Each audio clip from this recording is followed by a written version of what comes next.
হযরত ওয়ালা করাচি রহমতুল্লাহি আলাইহি ইরশাদ করেন, আল্লাহর সঙ্গে যখন সামান্য সম্পর্ক ছিন্ন হয়ে যায়, মানুষের অবস্থা তখন সুতা কাটা ঘুড়ির মতো হয়ে যায়।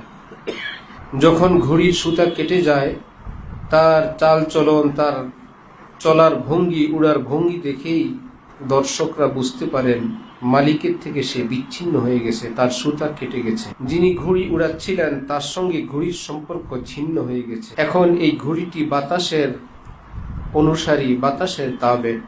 যে মুমিনের সম্পর্ক আল্লাহ থেকে ছিন্ন হয়ে যায় কিংবা দুর্বল কমজোর হয়ে যায়, সে নফসের খাহেসাতের তাবে অনুসারী হয়ে যায়। নফসের হারাম খাহেসাত যেদিক চায় তাকে সেদিক নিয়ে যায়। তার জীবনাচার, চাল চলন, কথাবার্তা, লেনদেন সবকিছুই এ কথা বলে দেয় আল্লাহ থেকে বিচ্ছিন্ন মানুষ। হে আল্লাহ, তোমার দরবার থেকে, আস্তানা থেকে মাথা উঠিয়ে, মাথা সরিয়ে যেন আমি আসমান থেকে জমিন নিক্ষিপ্ত হলাম। সুতা কাটা ঘড়ি অর্জন করার জন্য, নেয়ার জন্য ছেলেরা লম্বা লম্বা বাঁশ নিয়ে দৌড়াদৌড়ি করে। সকলের আক্রমণের কারণে ঘড়িটি টুকরা টুকরা হয়ে যায়। এমনিভাবে যে আল্লাহ থেকে বিচ্ছিন্ন হয়ে যাবে নাফরমানি এবং আল্লাহ পাকের আযাব গজবের কর্মে, তার জীবনও এরকম টুকরা টুকরা হয়ে যাবে। চতুর্দিক থেকে আযাব গজব তাকে ঘিরে ধরবে। তার সহানুভূতি করার, সহমর্মিতা করার জন্য, চোখের পানি মোছার জন্য কেউ থাকবে না, কাউকে পাবে না। আর যার সম্পর্ক আল্লাহর সাথে হয়ে যায়, মাখলুক হাজার চেষ্টা করার পরেও সকল বালা মুসিবত থেকে আল্লাহ পাক তাকে রক্ষা করেন।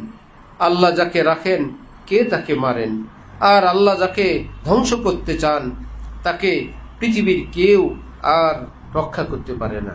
সুতরাং যদি বাস্তবেই সুখী থাকতে চাও, শান্তিতে থাকতে চাও, তাহলে মন, মনন, মস্তিষ্কে এবং দেহের দিক থেকে গুনাহ থেকে দূরে থাকো, আল্লাহর হয়ে থাকো। দেহকেও গুনাহ থেকে বাঁচাও এবং কলব, অন্তরাত্মাকেও বাঁচাও। মনে মনে আল্লাহর নাফরমানির প্ল্যান প্রোগ্রাম পাকাবে না। আল্লাহ পাকের সামনেই কোনো এক্সরে, কোনো পরীক্ষা নিরীক্ষা ছাড়াই আমাদের ভিতরের সকল অবস্থা সম্পূর্ণ সাফ, পরিষ্কার থাকে।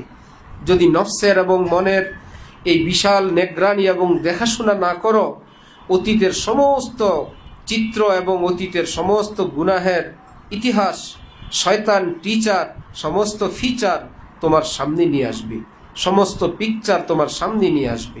এই দুষ্ট অসভ্য লোকটা অতীতের সে নাফরমানির জীবনের গুনার কথা স্মরণ করে করে সে নিজে মজা নিচ্ছে। এই বেখবর আহমকের খবরও নাই অতীতের সব গুনাহ এবং গুনার স্মরণ, সবটা সম্পর্কে আল্লাহ পাক যথাযথ অবগত।